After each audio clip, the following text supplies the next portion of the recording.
और आप लोग कैसे हो। मेरा न्यू वीडियो में आप लोग का वेलकम है। फिर एक धमाका संग लेके आ चुका हूँ आप लोग के बीच में। जो भाई मेरे गाना को सुनते हो तो लाइक करे, कमेंट करे, शेयर करे और दबा कर यह होली तिलक है। और आप लोग गाना को लाइन बाय लाइन सुनिए, मस्त लगे तो भाई के लिए लाइक कीजिए, कमेंट कीजिए, शेयर करें। चलिए आप लोग इस गाना को हम आप लोग का लाइन बाई लाइन सुनाते हैं और मस्त लगे तो भाई के गाना को शेयर करें ताकि दूसरे के पास जाए। चलिए, यह हिंदी तिलक पर लिखा हुआ सॉन्ग है।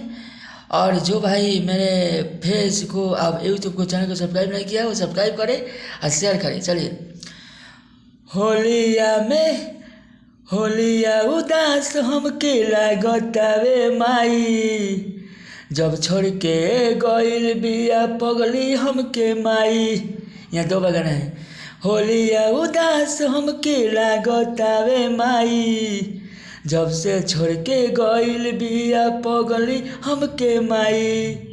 सहल नइखे जात माई सनम के जुदाई, जब छोड़ के गइल बिया पगली हमके माई।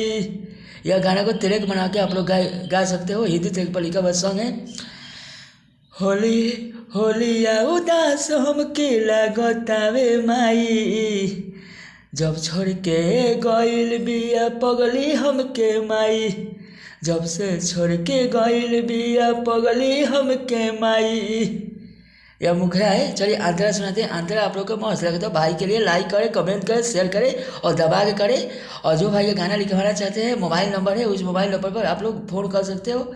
चलिए, ऐसन बुझाता माई चल जाई जान हो, परब त्योहार के ओकर आवेला याद हो। यहाँ दो बगाना है। ऐसन बुझाता माई चल जाई जान हो, परब त्योहार के ओकर आवेला याद हो। माई होलिये में गइल दोलिये में, जब याद पड़ेला माई ओकर आवेला रोआई, जब से छोड़ के गइल बिया पगली हमके माई, जब से छोड़ के गइल बिया पगली हमके माई। ए माई। यह अंतरा है और यह मुखरा है। इस गाना को तिलक बना के आप लोग गा सकते हो जैसे हम गाऊंगा। और आप लोग की गाना को मस्त लगेगा और इस गाना को शेयर करें ताकि दूसरे के पास जाए। मेरे फेसबुक और यूट्यूब चैनल को सब्सक्राइब करें ताकि दूसरे के पास चले। अंतरा तू सुनाते हैं, अंतरा तू सुनिए और भाई के दया सपोर्ट करो और शेयर करें गाना को। चलिए, रंग बिरंग भाई माइल भइल अधूरा, सपना सजावल माई भइल पूरा। यहाँ दो बगाना है। रंग बिरंग माई भइल अधूरा, सपना सजावल माई भइल पूरा। रोए बबलू बिजोड़, रोए माई एके ओर, रोए बबलू बिजोड़ माई के ओर।